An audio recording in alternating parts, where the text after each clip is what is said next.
Hey peeps, how y'all doing? It's Shar from thesharsmith.com, and I am here today with how you're going to profit from your passions. Let me just go here so that I might be able to share. So while Facebook is building the audience for me, I am going to share this out. Sorry about that.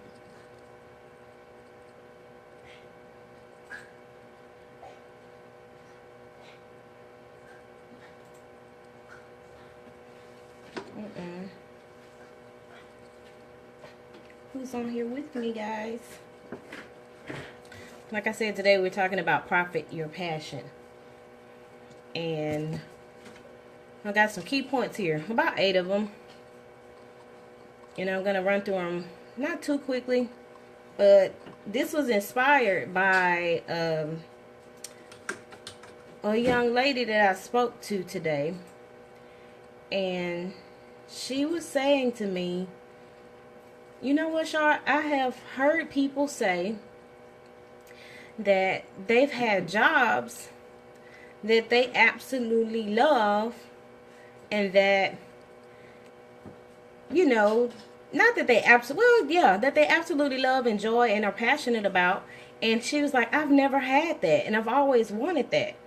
And so I said, well, what do you mean, from a job, or are you speaking in terms of, what is it that you do? Do you do something other than, I think she used to work in I don't know, somewhere for a lot of years, maybe 10 or 15 years. I think she said she worked for the police department or something to that nature. So anyways, we talked about it, and I said, well, what is it that you do? So she said, I make, it's so funny because I thought it was cute. She said, I make pet blankets, something like that. So I said, oh, you know what? It's a lot of people that like to dress their animals. Well, I didn't call them animals. I said they're pets because that's what they are. I even have one. The little stinker. I'm going to get rid of him now. But anyways, I said, well, there's some people that do that. I said, well, do you charge people? I mean, do people ask you to make these things for them or whatever? And they're like, she was like, well, yeah, sometimes I just do it. I said, so you just do it for free? And she was like, yeah, I really enjoy it. I said, well, that's the thing. You are supposed to do something that, you enjoy and love, but you're not supposed to just do it for free. I mean, the supplies cost, the materials cost money, things like that. So I'm still sitting up here trying to get this thing out, you guys. Anyways, so I'm like, okay, you really ought to take a few minutes. I can give you a few little tips, So she said, would you? I was like, yeah, sure. A few, just like I'm about to share with you guys. Because a lot of people don't really know or understand the concept of being in a position where you're like, look, I deserve and I'm worthy of, this is what I do, and it costs money. So if it costs money, then I should charge something. I mean, if it's nothing more than for my time and effort, right? Well, anyways, here are my key points, and I'm going to make them pretty quick. First thing is, you have to start with your vision. Do you know what your vision look like? What does it look like?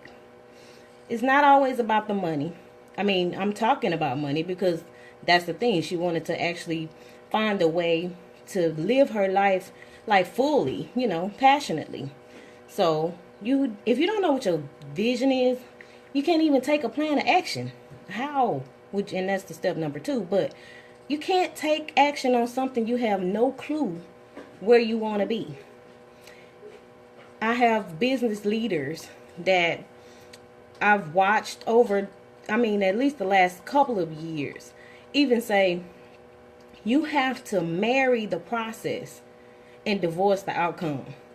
So if you're married to that process, then the outcome is further on down the line. It's gonna happen. It has nothing to do with it might. It could be. Maybe. It has no choice but to happen because you are married. Like, no matter what happens, you just stick and stay. Like they say, stick and stay till you get your pay. So, anywho's, your number 3, because I've already said number 2 is take your plan of action. So, number 3, you have to understand brand awareness. Brand awareness. We all watch commercials. So, if I said something about the car that you drive, where the guy in the movie says, you know who that is, right? I mean, I don't even have to tell you the name of the car. Maybe you do if you watch movies. But if you don't, you already know that's Matthew McConaughey. Because that's this dude. He in these movies, he do that little humming thing. But anyways, that's one thing. But if I say, I am stuck on, because it's stuck on me. You brand awareness. That's not the name of the actual item, but that's what you call it. Don't you call it a Band-Aid? Brand awareness. But it's not a Band-Aid. All of them ain't Band-Aids. That's not the name. They probably got Kroger brand, Dollar General brand, whatever, right? Anywho, that's brand awareness. You have to have that because, first of all, you are your brand. So, I'm going to go a little further and a little bit deeper. Now, if you are not spiritual, sorry, because I am. And this is something that was just spoken Sunday, this last Sunday, I think it was, by my pastor. And it resonated with what I'm talking about now. He was saying, okay, so when you walk out your house, do people perceive you the way that you truly are? Or do people perceive you the way that you want them to perceive you? That's a big question mark, right? So, like, do you put on a front and a show for people and say, hey, this is who I am, and this is who I want you to think I am, and, you know, fakeness, basically. But the thing is, you are your brand. So if you stand up every day with integrity and you live your life according to your passion and your purpose, then you're branded. I am Char Smith, right? Okay, so that's my brand. And I have to live every day with that integrity of being Char Smith. So anyway, brand awareness. That's number 3. Number 4 is you gotta know what you're passionate about. It took me, oh my goodness, I don't know how long to figure that out. And it's something that you really have to dig deep within. I mean, it's like, first find yourself, then you can possibly find what it is you're passionate about. Find who you are. And if you don't know who you are, I don't care if it take you 40 years. I think it took me about 39, honestly. But the thing is, you have to dig within yourself, and you also have to work on becoming a better you every single day. To the day you pass from this earth, you have to continue to do that. So once you do that, oh, sorry guys, I lost you. Little tripod want to just be laying on the floor. Sorry about that. So once you find what you're passionate about, you can do things that are pleasing every day because it comes naturally. So you have to ask yourself after that, if you don't do what it is that you're passionate about, what's going to be at stake? Because 9 times out of 10, you got somebody depending on you. Some kind of way. I don't care if it's financially, emotionally, like I said, spiritually. Sometimes I can feel like I'm being, just this. I'm being like I'm not the leech. I'm being the leech, like the person that has to. You ever heard of people say back in the day before there was actually a medical phlebotomy, they used to use leeches to actually pull the.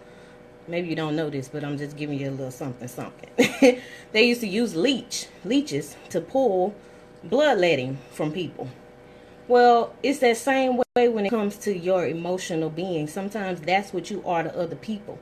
They have to use you as the leech, to pull all the negativity and all the everything. And sometimes that can be a little bit draining, but it's what you have to do. It might be a part of your calling.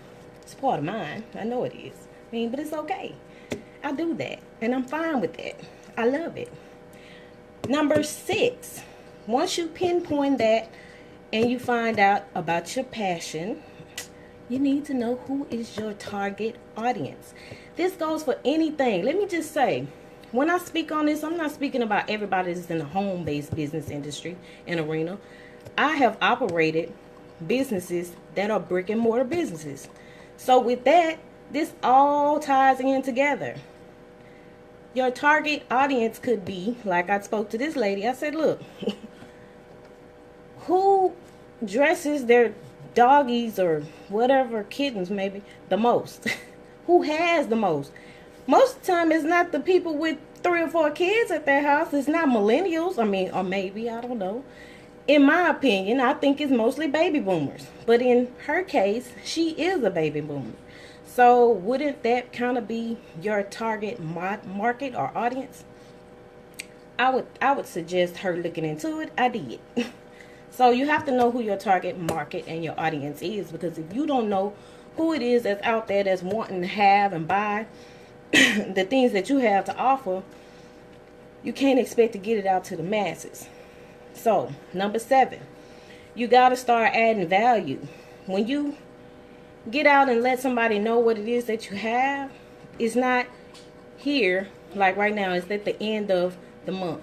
In the home-based business industry, there's a lot of people out there that are sadly marketing, and they're like, here, buy my stuff, buy my stuff. It's the end of the month. You know we got to pay our bills on the 1st. Buy my stuff. Here's my link. Buy my stuff.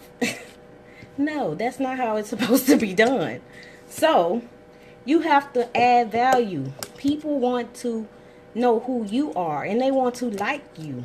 And okay, I'm back, you guys. I don't know what that's about. But anyways, so last but not least, in step number 8, you are going to go hard.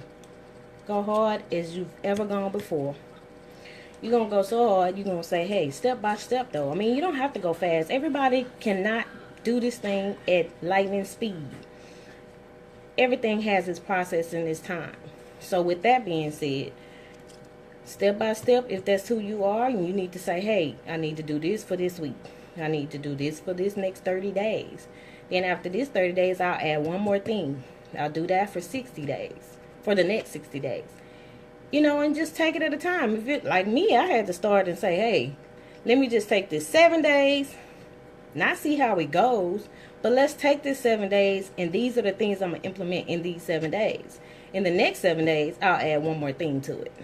The next 7 days, I'll add another thing to it. Because multitasking for me has been huge in not businesses, but jobs. So when you work in your businesses, you have to get out the job mentality. That's not that easy to do, especially when you've been working a job. Even if you've been doing businesses, you working a job more than you doing business. So you have to get out of that mentality. So if you want to know a little bit more about how you can access Internet Marketing University for 10 days, a trial of 10 days, I'll let y'all reach out to me and I'll hook you up with that. So these have been my 8 steps where you can profit your passion. And I'm telling you, it can be done. So here I am, Shar Smith, signing out from thesharsmith.com. I'll see you guys on Monday. Sorry about that internet thingy, but I'll see you guys on Monday.